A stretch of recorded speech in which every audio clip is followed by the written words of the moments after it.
kingdom already struggling with poverty, famine, and political tensions suddenly found itself facing something far more terrifying.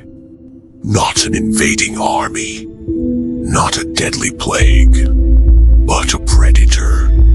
A creature that seemed to emerge from the forests like a nightmare. In the remote province of Gevaudan, located in the mountainous region of southern France, villagers began disappearing one by one. Bodies were discovered torn apart in fields, forests, and narrow countryside roads. Children vanished while tending livestock. Women were attacked in broad daylight. And witnesses described a beast unlike anything they had ever seen before. Too large to be a wolf, too intelligent to behave like an ordinary animal. For nearly 3 years, this creature terrorized France and reportedly killed over 100 people. The attacks became so horrifying that even King Louis XV himself intervened. Professional hunters were deployed. Soldiers patrolled the countryside. Entire villages lived in fear. Yet the killings continued. And that is what transformed the beast of Gevaudan from a simple animal attack into one of the greatest unsolved mysteries in European history. A rare exotic predator brought into France illegally. A trained killing animal controlled by a human mastermind. Or something even darker. Tonight, we are diving deep into the terrifying true story of the Beast of Gevaudan. A mystery where history, fear, folklore, and psychology collide. The story began during the summer of 1764. Near the village of Langone, a young woman claimed she had been attacked by a massive creature while guarding cattle. Remarkably, she survived. According to her testimony, the beast resembled a wolf, but far larger and strangely aggressive. The cattle around her managed to fight the animal off before it could kill her. At first, many villagers assumed it was simply an unusually large wolf. But only days later, the first confirmed victim was discovered. A 14-year-old girl named Jean Bellet. Her body was found mutilated near the village of Les Hubacs. And this attack would only be the beginning. Soon, reports of killings spread across the entire region. Victims were often found partially eaten. Some had their throats ripped out. Others were nearly decapitated. Many witnesses described the attacks as disturbingly fast and unusually brutal. But what truly terrified people was the appearance of the creature itself. Survivors described a beast with reddish fur, a long tail ending in a dark tuft, an elongated snout, a broad chest, and a black stripe running along its back. Some claimed it was the size of a calf. Others insisted it was even larger. And almost everyone agreed on one detail. This was not a normal wolf. Now, it is important to understand the historical context here. 18th century France already had a serious wolf problem. At the time, wolves regularly attacked livestock and occasionally humans, especially during harsh winters. In fact, historians estimate that thousands of people across Europe died from wolf attacks over several centuries. But the Beast of Gevaudan seemed different. Normal wolves usually avoided large groups of humans. This creature appeared fearless. It attacked in daylight, sometimes near crowds. And strangely, it often targeted humans instead of easier prey like sheep or cattle. That behavior deeply disturbed both villagers and experienced hunters. As fear spread, panic consumed the countryside. Parents stopped allowing children to travel alone. Churches held prayers against the beast. Rumors spread faster than facts. Some believed the attacks were divine punishment. Others believed Satan himself had sent the creature. And in isolated rural villages where superstition remained powerful, stories quickly became more extreme. The beast became larger in every retelling, more intelligent, more monstrous. Soon, the story reached Paris, and eventually the ears of King Louis XV. The king could not ignore the crisis. At the time, France's monarchy depended heavily on public image and authority. If the crown failed to stop a single animal terrorizing its people, it would appear weak and incompetent. So the king took action. Professional wolf hunters Jean-Charles Deneville and his son were sent to Gevaudan with hunting dogs and armed escorts. Hundreds of wolves were killed during massive organized hunts. Yet the attacks continued, and that only intensified the mystery. Because if hunters were killing wolves constantly, why were people still dying? The public began losing faith. Some accused the hunters of incompetence. Others began believing the creature was supernatural. Then, in 1765, the king sent a personal hunter. Unlike previous hunters, Antoine approached the mission like a military operation. He organized large hunting parties, tracked animal movements carefully, and eventually claimed success after killing an enormous wolf near the Abbey of Chazes. The animal was massive compared to ordinary wolves. Its body was displayed publicly, and Antoine declared the beast dead. The carcass was transported to Versailles and presented before the royal court. France celebrated. The nightmare was supposedly over, but the relief did not last. Only a few months later, the killings began again. And this changed everything, because now people faced an even more terrifying possibility. What if the wolf killed by Antoine was never the beast at all? Or worse, what if there had been more than one creature from the beginning?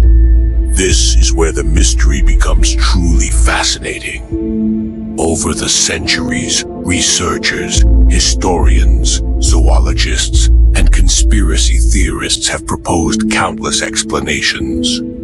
The most widely accepted theory is simple. The beast was likely a series of wolf attacks exaggerated by fear, misinformation, and mass panic. Wolves were extremely common in France during this period. And when communities become terrified, witness descriptions often become unreliable. Psychology plays a massive role in human perception during fear. Under stress, the brain exaggerates details. Memories become distorted, and rumors influence what people believe they saw. This phenomenon still occurs today during UFO sightings, mass panics, and urban legends. However, there are problems with the wolf theory. Some attack patterns described in historical records were highly unusual.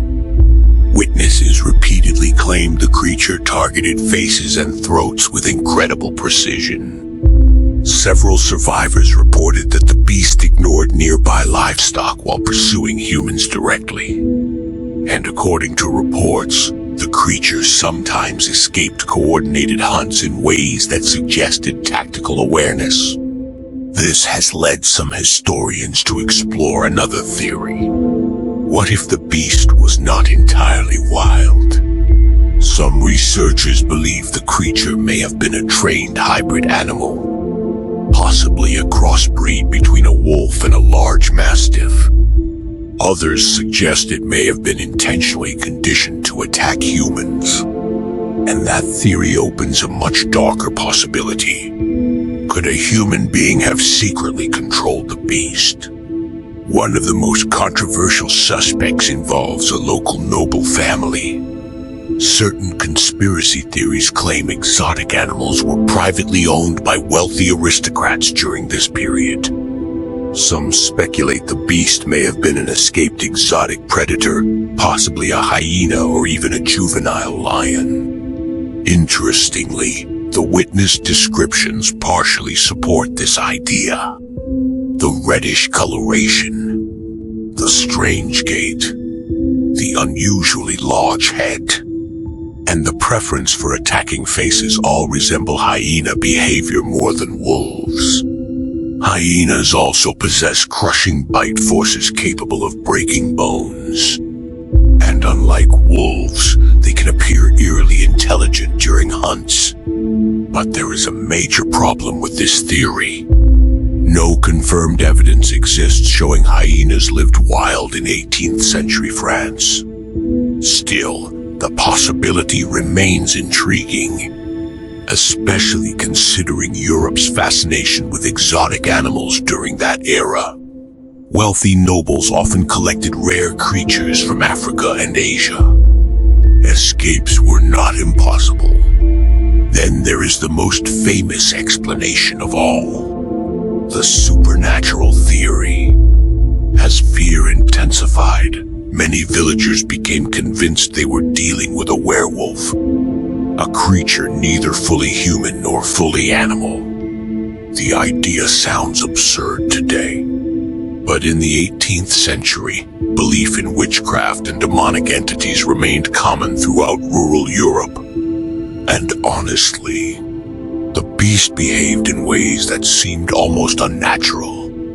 It survived countless hunts, appeared and vanished mysteriously, and inspired fear far beyond what ordinary wolves typically caused. Some villagers even claimed bullets could not kill it. Others insisted it possessed glowing eyes. And this is where mythology begins blending with reality. Because once fear enters the human imagination, stories evolve rapidly. Eventually, in 1767, a local hunter named Jean Chastel entered the story. According to legend, Chastel was calm, deeply religious, and unusually patient. During a hunt near Mount Mouchet, he supposedly waited while reading his Bible. Then the beast appeared. Instead of charging immediately, witnesses claimed the creature stared at him silently. And then Chastel fired. The animal collapsed. According to folklore, the bullets were made of silver, a detail that transformed the story permanently into supernatural legend. After the creature's death, attacks dropped dramatically, and many people accepted that the terror was finally over. When the body was examined, reports claimed human remains and fragments of clothing were found inside its stomach. Yet even then, confusion remained. Descriptions of the carcass varied wildly. Some said it resembled an enormous wolf. Others described features unlike any known animal. Unfortunately, the body deteriorated before modern scientific analysis could ever occur. And with that, the mystery survived. More than 250 years later, historians still debate what truly happened in Gevaudan. Was it simply a tragic series of wolf attacks amplified by fear and poor communication? Was it an exotic predator hidden by powerful individuals? Was there human involvement behind the killings? Or did mass hysteria slowly transform reality into legend? Perhaps the most fascinating part of this mystery is not the beast itself, but humanity's reaction to it. The beast of Gevaudan emerged during a time when nature still felt uncontrollable. Forests were dangerous. Travel was isolated. and people lived far closer to predators than modern society does today. Back then, the wilderness was not romantic. It was terrifying, and the beast became the physical embodiment of that fear. A symbol of humanity's vulnerability against something stronger, faster, and hidden in darkness. Even today, the story continues inspiring books, films, documentaries, and conspiracy theories.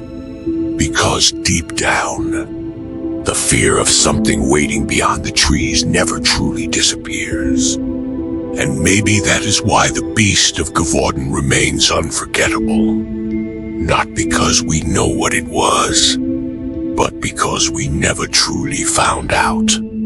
So what do you think? Was the beast simply an unusually large wolf? An escaped exotic predator? A trained killing animal controlled by a human, or something far stranger? Leave your theories in the comments below. And if you enjoyed this journey into one of history's darkest mysteries, don't forget to like, subscribe, and join us for the next exploration into the unknown. Until next time, stay curious